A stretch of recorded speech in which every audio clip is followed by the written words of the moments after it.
Live here from Glens Falls, New York. Tape coverage of the terrific featherweight championship fight between Barry McGuigan and Steve Cruz that took place a month ago. But first, the biggest story in sports this weekend unfolds in a federal district courthouse in Lower Manhattan in New York City. With your expertise on antitrust law, we will keep you up to date here at ABC Sports as to what happens in that case, and we'll be back live to Glens Falls after this. Oakland A's on ABC's Monday Night Baseball.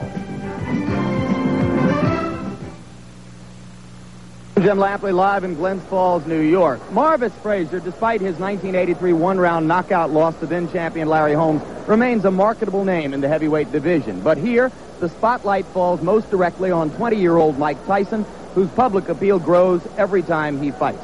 Here now is a quick update on what has happened with Tyson since his string of 19 straight knockouts ended with a 10-round decision over James Tillis on Wide World of Sports. Since last we saw Mike Tyson here on ABC Sports in May, he's added 4 more wins to his record. In his first fight after the Tillis decision, Mitch Green again took Mike the distance, but Tyson dominated throughout. And in his next fight against Reggie Gross in June, Mike showed the ability to take a punch, absorbing this uppercut before coming back seconds later to end the fight with a left hook. His knockout streak began anew and continued with a one-round dismantling of William Hosea, a 2-minute, 3-second fight. And in his last fight, Mike brought his win streak to 24 with a knockout of Lorenzo Boyd. A stiff uppercut ended matters in the second round. On his present schedule, Tyson fights more often than any other current boxer with status and marketability. Is it better to learn in the gym or in the ring? Boxing figures are divided. I don't think he sufficiently has time to really get into the gym and learn. You can say, look, I can put him in with a stiff at each fight. And in the gym, I can bring in and pay good sparring partners with different styles, a runner, a slugger, a grabber, a holder, stuff like that, understand? Well, where has he really got the time for that there if you're fighting them every 2 weeks? People today don't understand that the way human beings are structured, whether you fight or a brain surgeon or play the piano or throw rocks at a telephone pole, no matter what you're good at, if you do it once every 4 months, you're not going to be as good as if you do it once a week. It's the way human beings are structured. The fighters Jacob refers to include great featherweight champion Willie Pep, who fought 32 times in his first 16 months as a pro. Homicide Henry Armstrong, who once defended his welterweight title 5 times in 1 month. And Joe Louis, who defended his heavyweight crown more than any other fighter in the division's history. Tyson believes the schedule the late Cus D'Amato wanted for him is the one which will work best as he seeks the goal of winning the heavyweight crown. It keeps my mind occupied on my business, and I'm not off my job much. I'm not out in the street. I'm not running around, not hanging out with the guys as much and the girls. So my mind is preoccupied on my work, and it keeps me as sharp as possible. As many times as I fight, I become more immune to walking and being announced in front of a great deal of audience and everything. And as of now, it's becoming, like I say, an easy job. Like every day I'm used to coming in front of 10,000 people, 20,000 people. I'm like, hi, they're all my friends. The late and legendary trainer Cus D'Amato was the only real father figure Mike Tyson ever knew. Marvis Frazier's father, ever present in his life, is one of the most famous names in heavyweight boxing. It was called the fight of the century. March 8, 1971, Joe Frazier knocked down Muhammad Ali in the 15th round on his way to a unanimous decision to retain his heavyweight crown. Joe's long since retired and now trains fighters here in his own gym in Philadelphia. One of those, his own son Marvis, who works alongside other members of the Frazier clan. Marvis has developed into a solid 210-pound professional fighter, adding 20 pounds onto the body which first came to public attention in 1979 when he became the junior world amateur heavyweight champion by stopping an Austrian fighter named Olaf Meyer. After only 10 pro fights, many felt Marvis was rushed into a shot at Larry Holmes. They were correct. Holmes stopped Marvis in the first round. But since that 1983 disaster, Marvis Frazier has rebounded with 6 straight victories, including decision wins over able opponents James Tillis, Jose Ribalta, and in his last fight in February over James Bone Crusher Smith. Though dropped in the middle of the fight, Marvis battled back against the larger Smith to capture the late rounds and a unanimous decision. Marvis is not the first famous heavyweight son to take the ring. There had been others with names like Fitzsimmons, Walcott, and Bear, all failures. But Marvis feels this union has proved beneficial in his case. When you have a father training you, there's that tense emotion that you're always trying to do the best for your father. But then on the other hand, you know, you always have that encouragement to keep you going when times seem kind of hard for you. Joe keeps a watchful eye on his son, as his father did for him back in Beaufort, South Carolina. It's a special responsibility. That's a broad word, man. What you say? Father. It's like, you know, there's a lot of daddies in the world today, but there's very few fathers. I think fathers should take control of families, because that's one part of you. I mean, it was that lady and you brought this kid in this world. So how you not going to be a father? How you not going to be a good leader? I don't understand. I didn't come from that school. It's a brutal business, but Marvis Frazier believes that working in it has kept this father and son close. My father's my father. I can't change that. You know, I love him. He loves me. So that just makes it even better, you know. You have somebody that you really love and that you really care for in your corner.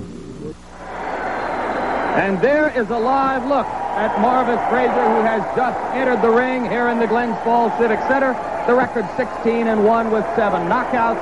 There are the vital statistics on the young man who is attempting to continue his father's legacy in the sport. Now entering the ring, the local favorite, trains and lives in Catskill, New York, has fought so many of his bouts here in the Albany, Troy, New York area.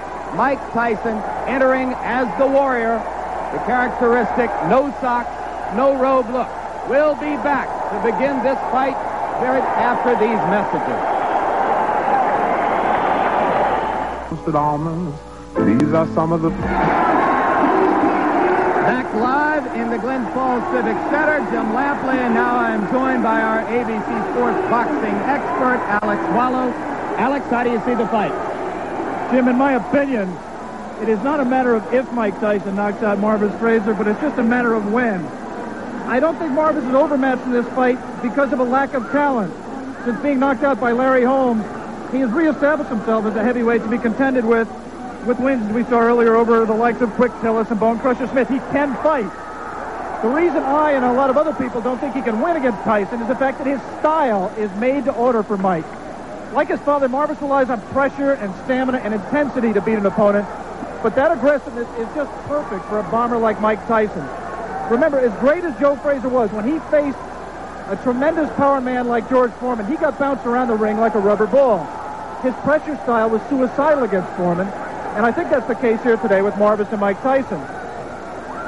As an amateur, Marvis did show ability as a boxer, and he does have that tremendous heart of a Frazier.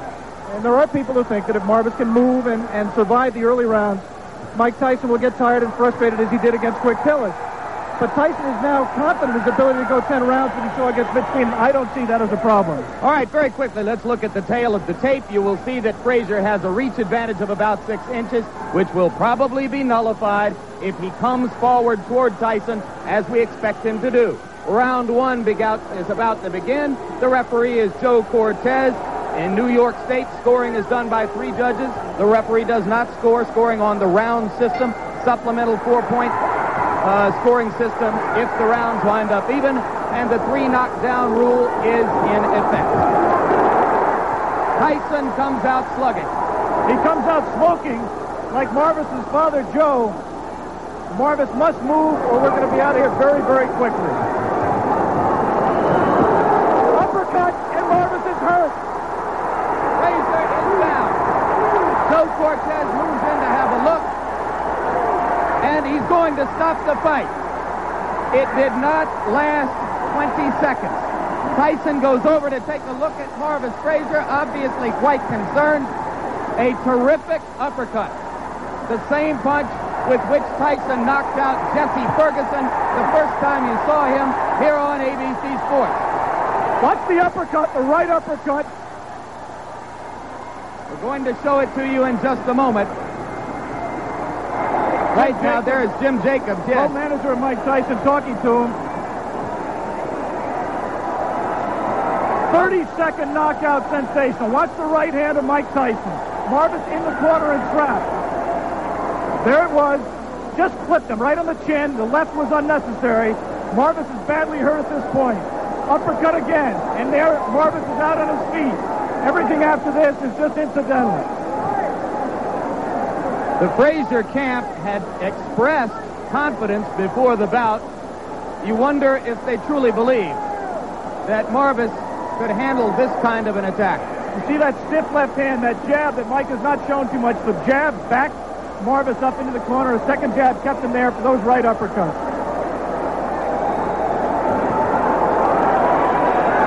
There will continue to be skepticism in some quarters regarding Tyson's stamina, his ability to take a punch, his technique in the ring. But with each succeeding bout, any skepticism about his punching power has to evaporate. And the good news is I believe Marvis Frazier is standing up. There's a big crowd in that corner of the ring. Mike Tyson is going back over there now.